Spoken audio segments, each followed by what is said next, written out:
grade 12s, and in today's lesson we're going to be revising functions. I'm so glad that you could join us, and I hope that you learn a lot from today's lesson.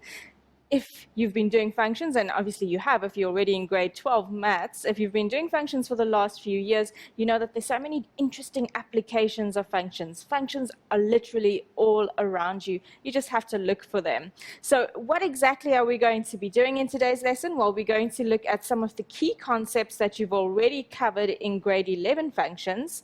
We will look specifically at the parabolas, hyperbolas, and linear graphs, and then we're going to combine functions together and then work on some of the questions where those functions are combined.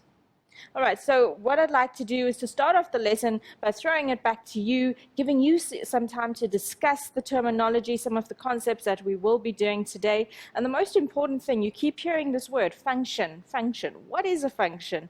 And the very first time you were introduced to this was way back in grade 8, and then hopefully your teachers have been repeating this terminology over and over again, and hopefully a lot of you are really, really familiar with the terms that we use when we talk about functions. So I'd like to give you 2 minutes to discuss what is a function and name and sketch some of the functions that you may have learned so far, and also just look around you, look around in your classroom, or on your walk home from school or your walk to school. What are some of the functions that you can see around you? So we will give you 2 minutes to discuss this, and then we'll come back and do it together.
Well, I'm sure you had a lot to talk about there because you have been doing functions for quite a few years now, and hopefully you all came up with some really interesting ideas of the ones around you. But let's start off with the first question I asked you, which is, what is a function? Now, obviously, if you look around you, you see that some quantities are related to other quantities in some way. Functions help us to better understand the connection and relationship between things. So functions help us to understand this connection or relationship between objects or between variables.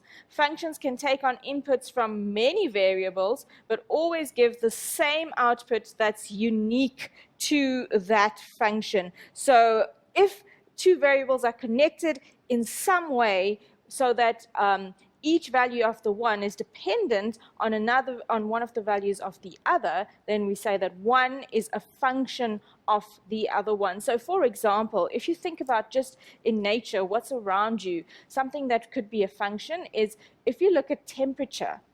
that is a function of the time of day. Obviously, temperature can be related to many other things as well. But let's think about temperature and the time of day. Now, you know that it's hotter at midday, and then it gets cooler, and then eventually in the evening it's really cooled down quite a bit. So we can say that temperature is a function of the time of day, because as you see, temperature changes depending on what time of day it is. So that's an easy example that you could perhaps have thought of yourself, of something around you in your environment that you see, or you are used to seeing, where one variable is a function of another. I then asked you to name and sketch some of the functions that you've learned so far. And the very first one that you learn is called the straight line graph, or the linear function. So this is our linear function.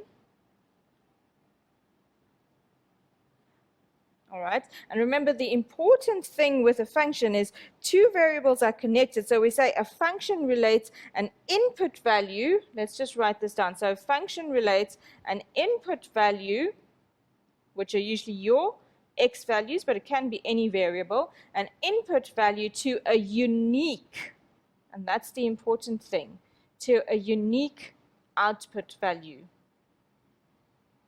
All right, and the way you would have heard and interpreted this in earlier grades is we would use something called many-to-one to represent functions, or one-to-one. And what that means, many-to-one, it means that you can have many x values going to one single y value, so many different x values equivalent or with the equation that gives you the same y value, whatever that may be. Or you could have one x value going to one y value. So you get one corresponding x value for each corresponding y value, and that's a one-to-one function, or you get a many-to-one function. The important word here is the one, right? That usually represents your output value, and that means that one is the same as saying it's unique. It's a unique output value. So you could have many different x values, but one unique output value. The other thing, just while we're on the linear function, you also learned to do the vertical line test right in the beginning when you started learning functions. The vertical line test, remember, if you pass a vertical line through a graph, that graph is a function if the vertical line only crosses it at one point each and every time. So let me quickly just find a ruler here to remind you guys about this vertical line test while it's still on my mind. So this vertical line, if I pass it through the graph, you'll have a look and see what's happening. The green line is only ever cutting the red graph, the linear function, at any one point. It never touches it more than 2 points. So you use something called the vertical line test initially when you did functions in grade 8 to test whether a graph that was drawn is a function or not. Obviously, we now have gotten to grade 12 and hopefully beyond the vertical line test, where you can simply look at a graph, and just from looking at the graph, you'll be able to tell whether it's a function or not. All right. Okay, so we were talking about the linear function. That's the first one that you learn, and that has the defining equation. Let's use a different color there. Y is equal to mx plus c, where m gives you the gradient or the slope of the graph, and c is your y-intercept. The next graph you were introduced to, the quadratic function, or the name that we use most popularly is parabola. All right, and we'll discuss more of these graphs in detail as we go on, especially the parabola. So its equation is y is equal to ax squared plus bx plus c, but I'm very briefly looking at this. The next type of graph you learned was the hyperbola.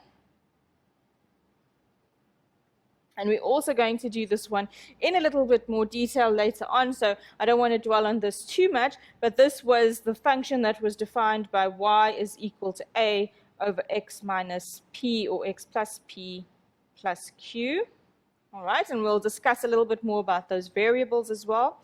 Then you learned about exponential graphs. So you could have given any one of these as, because all I asked you to do is to name or sketch a function that you've learned so far. So really any one of these that you remembered would have been fine. So your exponential graph, that has the defining equation y is equal to a times b to the power x plus p, and we added plus q there to show a vertical shift. Okay. All right, so you could have given any one of those, but maybe some of you were thinking about your trigonometry functions, and so you may have given your example as any of these graphs, either your sine, cos, or tan graphs. Each and every one of them are functions, and you also have been doing that now for 2 years at school. All right. Okay, the next thing I said was look around you and give descriptions of any functions you see. And I think this is quite important because especially with maths, we just think about it only in terms of maths and just the rigor of here's the question, do the question, apply the rule, and that's it. And I think it's very important to relate maths to your environment, look around you and see where's this maths really being used, where can I see these patterns or these descriptions, and certainly with graphs, there's so many places. So the one that I've got up for you on the screen, the example, is if you take a banana, and I mean, we've all seen a banana, right? You can superimpose, so I've drawn, you can see, well, it has been drawn, this parabola or quadratic function can be drawn along the curve of the banana, and it does follow a specific quadratic function, and those values of a, b, and c can also be seen. So a is 0.1. So if we had to write out the equation defining that curve on this specific banana, you'll see that you have 0.1, which is a tenth, x squared, b is 0, so you're just going to have 0x, which is just 0, and then c is 0, so you're also going to have no y-intercept. So start passing through the origin there.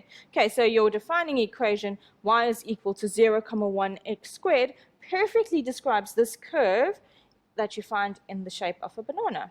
All right, another one which I really like, and it's one of the most famous parabolas in South Africa, certainly, and that is in our beautiful Moses Mabhida Stadium there in KZN, all right? And over that stadium, you see a very nice parabola, and it lights up, and it looks completely gorgeous at night as well. But that's a very famous example in South Africa of a parabola or quadratic function. And I hope that you were able to look around you and come up with different ones. I only looked at quadratic functions, but there's many others around you, and I hope that you were able to find some of those.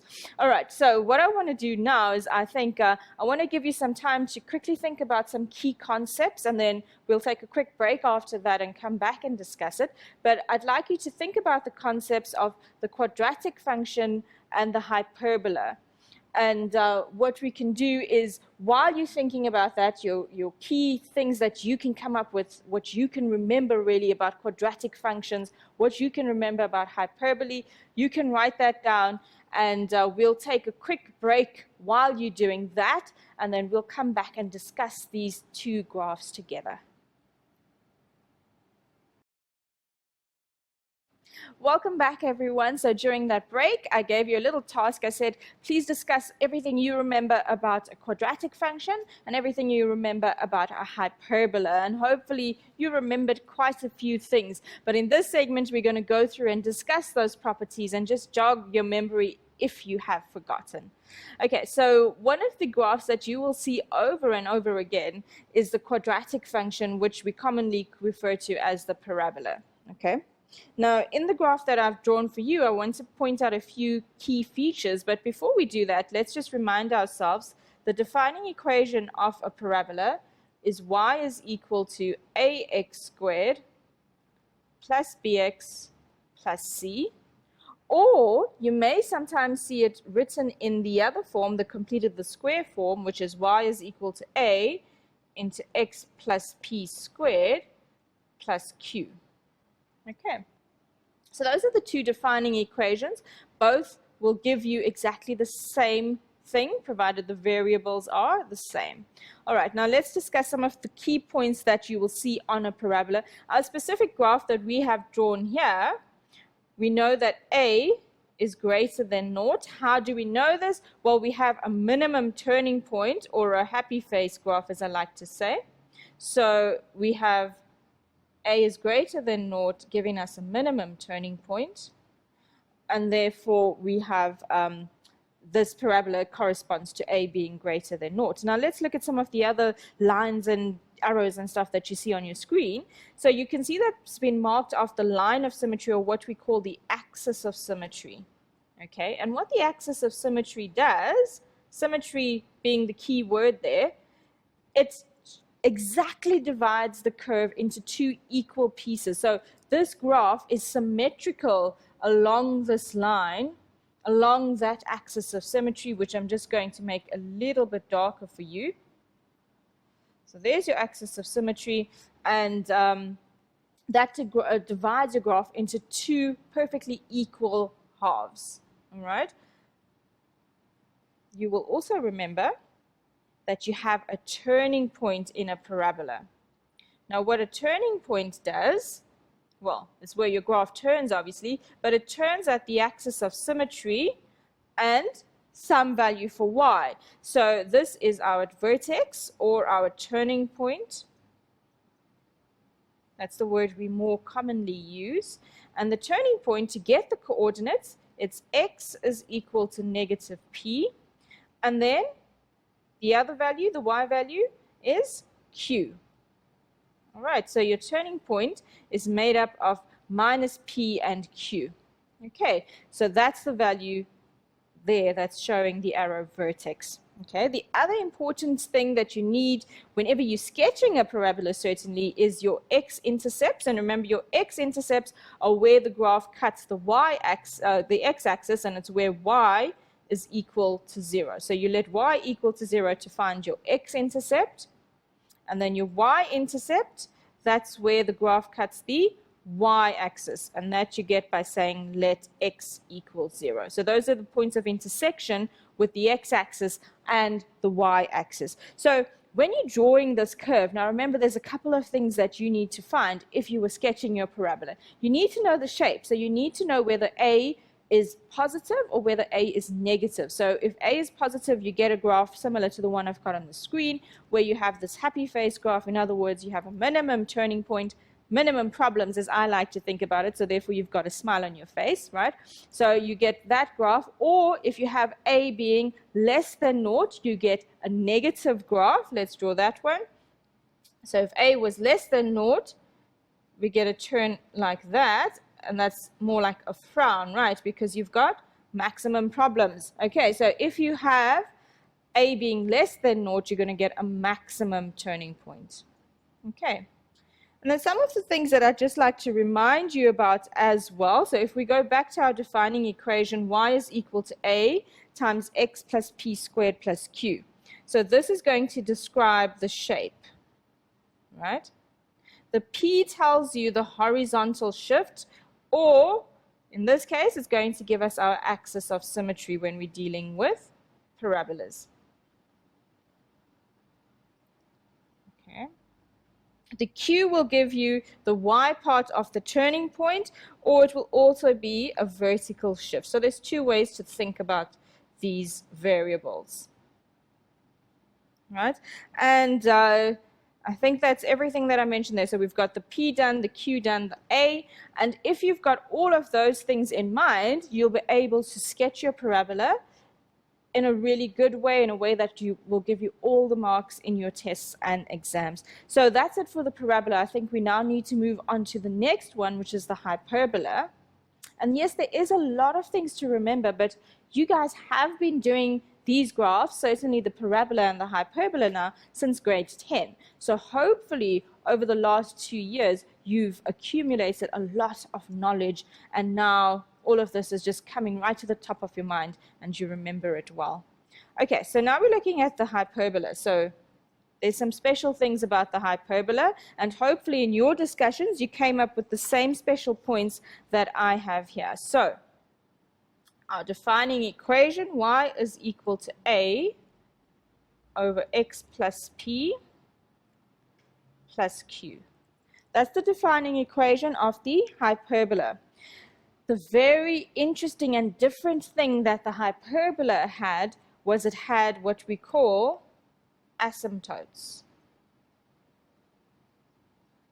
Okay, Now, what is an asymptote? Well, an asymptote, and I'll give you a nice formal definition here if you are making notes. So it's a line that the curve approaches. So it's a line the curve approaches as it heads towards infinity, as it heads toward infinity. Okay, so in other words, what are we saying? It's a line that the curve approaches. So in blue, you have your hyperbola, right? It's approaching this asymptote as it's going to infinity. Remember, the arrow at the end means it's going to continue forever.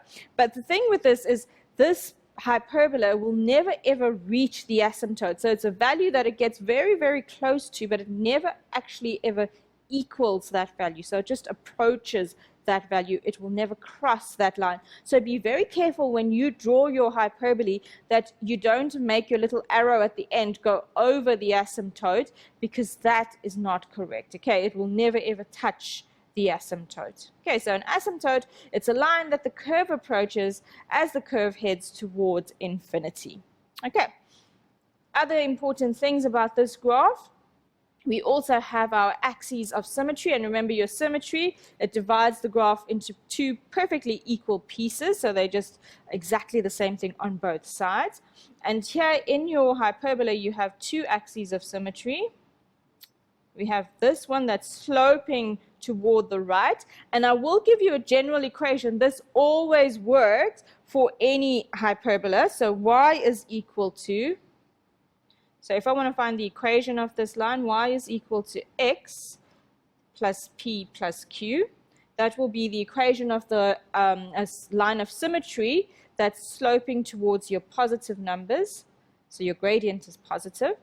And then on the other side, the line with the negative gradient, you get y is equal to negative x plus p plus q. You can use those defining equations to find the equation of any axis of symmetry of any hyperbola. Okay, so you might want to take these down if you don't know it already. So on the graph that we've got, we'll see that our axis of symmetry is y is equal to x plus 1. And then the one that slopes towards the left-hand side, the one with the negative gradient, that's y is equal to negative x plus 1. Okay, what else do we know about this hyperbola? Well, let's go back to the defining equation and have a look at some of the other letters. So we've got a here, and just like in the parabola, we talked about how a affects the shape. A here also has an effect on this hyperbola. If a is greater than 0, you have a decreasing, as in the case that I've got drawn here. You've got a decreasing function. Let's talk about this word decreasing. Now, hopefully all of you remember what a decreasing function is. If you don't, I'm going to quickly remind you.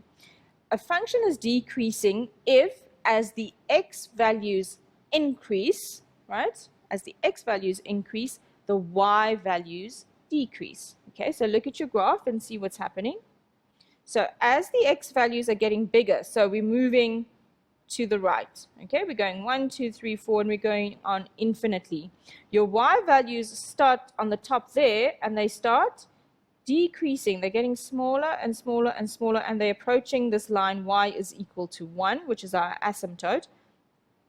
Okay, so as our x values increase, our y values decrease, and that's what we call a decreasing function. So you can imagine for an increasing function, it's the opposite. So if a is less than 0, we have an increasing function. So in other words, as x increases, the y values increase as well. Okay, remember your asymptotes. Let's go back to that. We have an asymptote here on this graph of y is equal to 1. I'm simply reading it off the graph because it passes through the point 1 on the y-axis. So this is what we call a horizontal asymptote. So we get horizontal asymptotes, we get vertical asymptotes, and we get what we call oblique asymptotes as well. But you need to really worry about the horizontal and the vertical. So if we go back to our defining equation, x is equal to negative p, x is equal to negative p, that will be my vertical asymptote. And y is equal to q, that would be the horizontal asymptote. Okay, so we've talked quite a lot about this defining equation for each of the graphs, just really to remind you, because I know when it gets to this time of the year, we generally have forgotten a lot of the work that we've done in grade 11 and definitely from grade 10. So this is just to remind you what functions you've come across so far. Now, I want to go straight into doing maths, and I'm going to give you a chance to have a look at this, and you get a chance to actually do this question for yourself, and we will discuss it together. So I'm going to give you 2 minutes to have a look at this.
Okay, so I'm sure you're saying now, no, I need more time. It's too long. I need to take this down. So what I'm going to do is that we're going to go to a quick break, and you'll have time then to discuss the question. So what you have drawn in front of you is a parabola. You've got a straight line intersecting the parabola, and you have to find the coordinates of t, which is the x-intercept of the straight line, and you have to find the point of intersection between the straight line and the parabola. We'll go through all of this when we get back.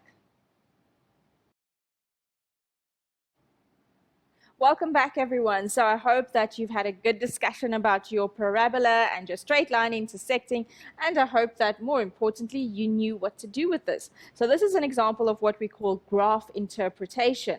And what happens in graph interpretation is you get given the graphs in a diagram, and then you asked questions about the graphs, obviously very, very common in exam situations. Let's get straight to this question. They gave us the turning point is S, and that's the point 118. They gave you that it is a parabola with the equation f of x is equal to ax squared plus bx plus c. In other words, at this point, we don't know what the values of a, b, and c are. They tell you that p and t are the x-intercepts of f of x. So if I go to my graph, what they say there needs to correspond, right? So I can see, yes, p and t are cutting definitely the x-axis. So those are the x-intercepts of the quadratic function or the parabola. The graph of g of x is equal to minus 2x plus 8. So we're going to write that in because we know what that equation is. So the straight line graph, we've got that equation, and we know that it has an x-intercept at t. Okay, so you can see that on your graph. Interestingly enough, it's also a point of intersection with the parabola. Okay, so at that point, they're going to have the same coordinates. R is the other point of intersection of the two graphs. So that's there.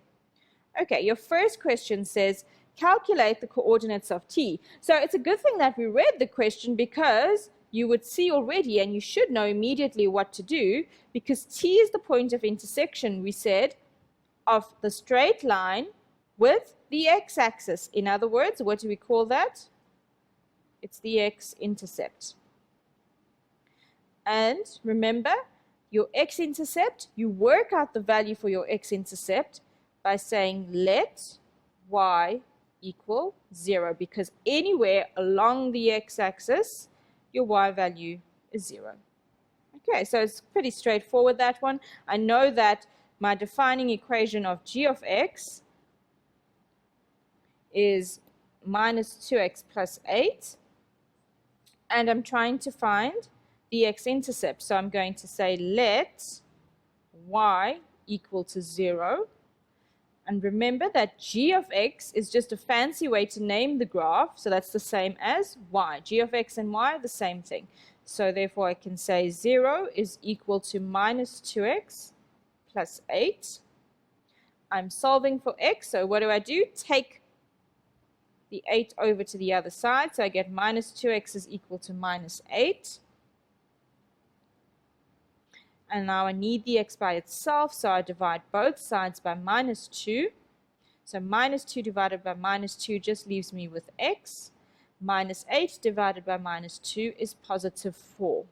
Very importantly, because they ask you for coordinates, it's not good enough to just leave it like that. You need to write it as a coordinate. A coordinate means an ordered pair. So we need to have an x value and a y value. So we know that x is 4. We also know that y is 0 because we said let y be 0. It is the x-intercept.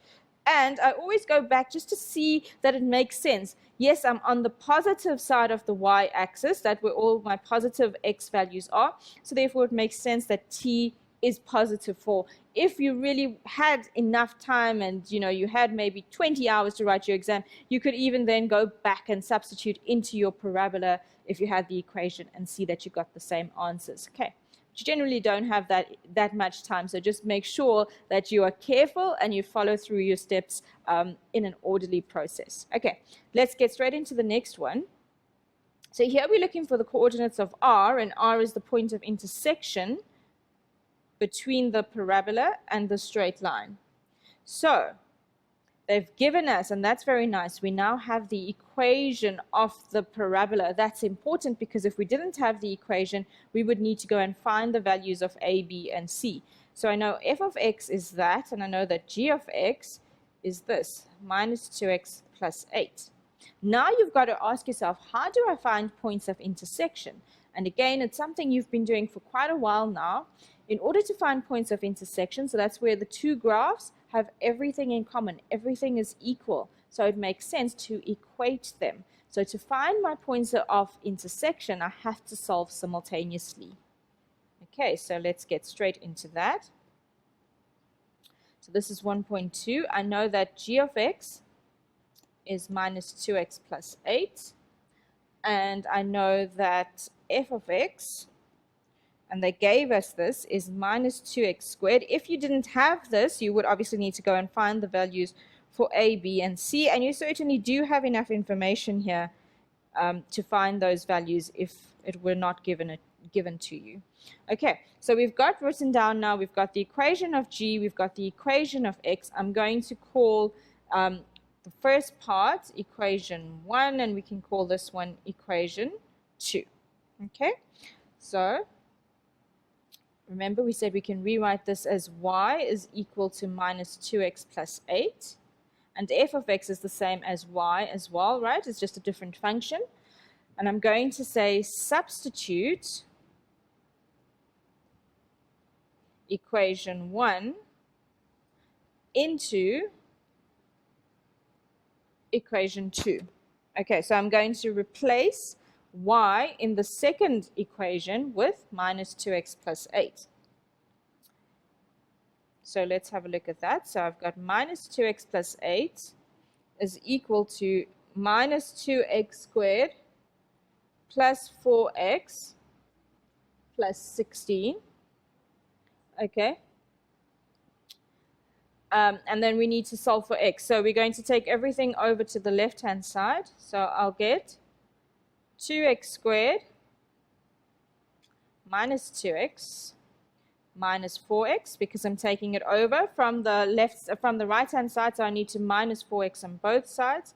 So I get minus 4x plus 8 minus 16 is equal to 0.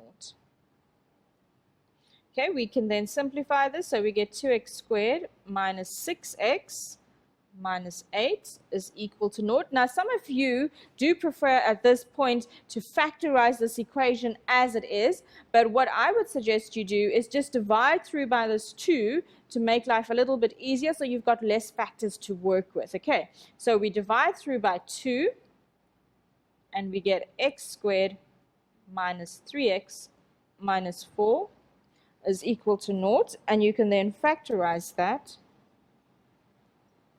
into x minus 4 times x plus 1, and we get therefore x is equal to 4. So from our quadratic equations, you should all remember by now how to do quadratic equations.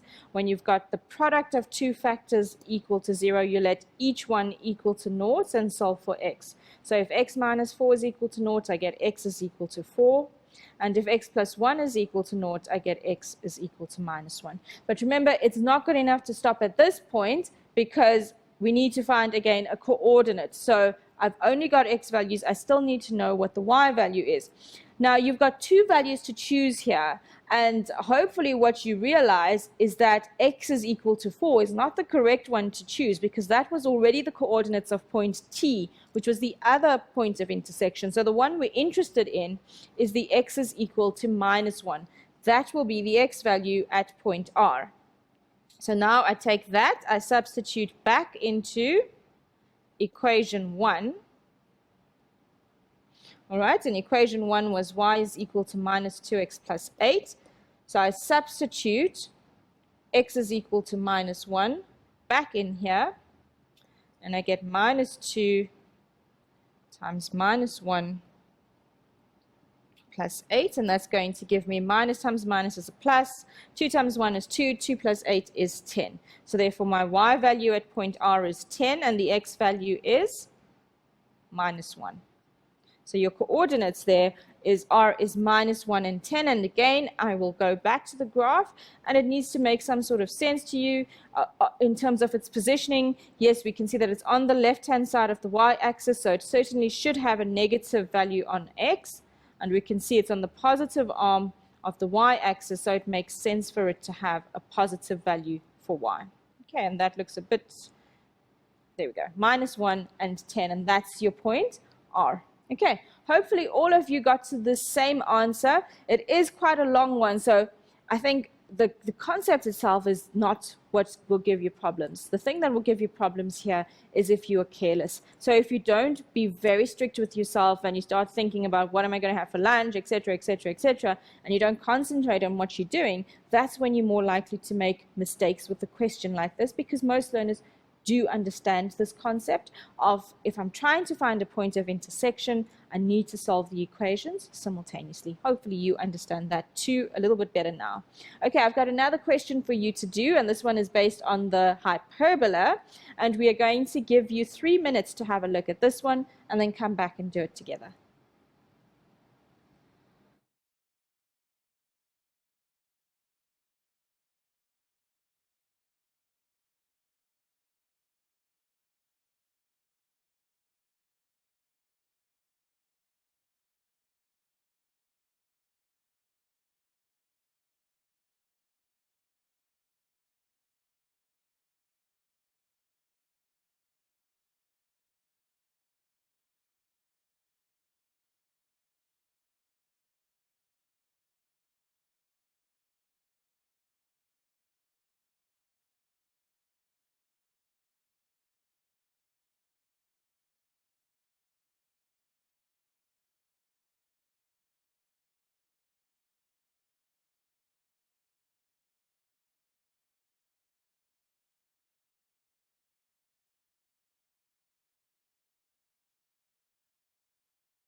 Okay, so that should have been enough time for you just to take the question down. I know that working out the values for A, P, and Q may take a little bit longer, but it's not an extremely long process.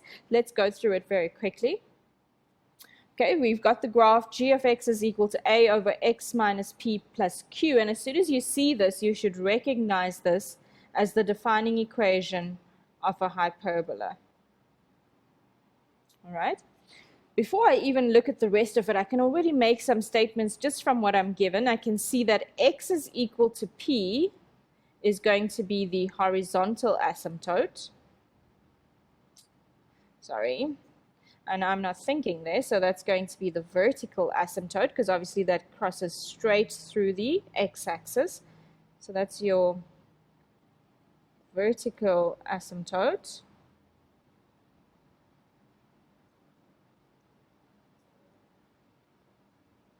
All right, and then y is equal to q would be my horizontal asymptote. It goes straight through the y-axis. Okay, so I already know that. I'm keeping that in mind. They tell me that C, the point 26, is the point of intersection of the two asymptotes, and B, 5 over 2, so 2.5, and 0 is the x-intercept of the hyperbola. Write down the values of A, P, and Q. So you can see that B, this point here, cutting the x-axis, and that's 2.5 and 0. So that's your coordinate there. Okay, we need to find A, P, and Q. Now, P and Q, I'm going to say, are quite straightforward. And the reason I'm saying that is because they've already given you the point of intersection of the two asymptotes, which is really nice, because the point of intersection has an x value and it has a y value, which is great, because that means if I follow that vertical line going through the point C, if I follow it down to the axis, that point there is going to be 2. And then if I follow the horizontal line onto the y-axis, that point there is going to be 6. So that's going to be the point 0,6.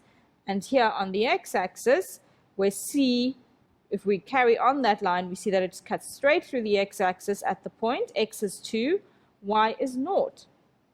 And I know that x is equal to p is the equation for the vertical asymptote. And what did we see? The x value along that line is? It's always 2. So therefore, x is equal to 2 is the vertical asymptote, and y is equal to 6 is the horizontal asymptote. And that's interesting because I've already said up here, x is equal to p. So that must mean that p is equal to 2. And we said y is equal to q. So therefore, Q must be equal to 6. So we've got our horizontal and vertical asymptotes just from what they've given us. So far my equation now looks like this. Y is equal to A over x minus 2 plus 6. Okay, and that comes straight from that point of intersection that they gave us. Now this is really nice, but is it complete? No, because we still need to find the value for y. For A. So what we need is another point that lies on the graph, and we have that point. We have the x-intercept, so we can substitute that in for x and y and solve for A. All right, so if we do that quickly, I'm going to get 0 is equal to A, and 2, 5, 2.5 is the same as 5 over 2, minus 2 plus 6. Okay, all I've done there is I've taken my defining equation, put in my value for P, put in my value for Q, and then substituted the point B in order to solve for A. And then I'm going to go through this equation very quickly. It's going to give me 0 is 2A plus 6. So you can simplify that, and you get 2A. And so you get negative 2A is equal to 6, so A is equal to negative 3. Okay, and then we've now got all the values. We've got the values for A, P, and Q, and so yes, we've answered the question. We found the defining equation of this hyperbola. So we've covered quite a lot in this lesson, and that's because it really is covering so many years of graphs that you have done. I quickly want to look at the summary that will help you certainly when you're sketching graphs and then when you're interpreting graphs as well. Okay, so for all the functions we look at, the following are always true. The addition of q will translate the graph vertically by q units with no change in the shape of the graph. If q is positive, the graph will move up by q units.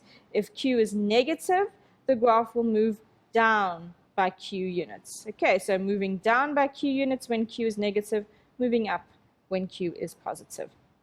Multiplying x by a, so in other words, whenever there's an a in front of your variable, that will stretch or compress the graph, depending on whether it's a fraction or it's a whole number. So it will stretch the graph vertically by the factor of a. So if a is between 0 and 1, that will compress the graph. So in other words, it's going to make it squashed. And then if a is less than 0, so if a is negative, it reflects and stretches the graph. Okay, and one more thing I want to add in here is remember that with the value of p, that describes your horizontal shift. And if p is less than 0, so if p is negative, your graph is going to shift to the right, so it does the opposite thing. And then if p is greater than 0, if p is positive, your graph will shift to the left. Okay, we've covered so much today, and I do know that, and I hope that you've managed to take all of this in and you've processed it, and you are much better for it, and you're much better at functions now. That's it from me, Natasha. Until the next time, cheers.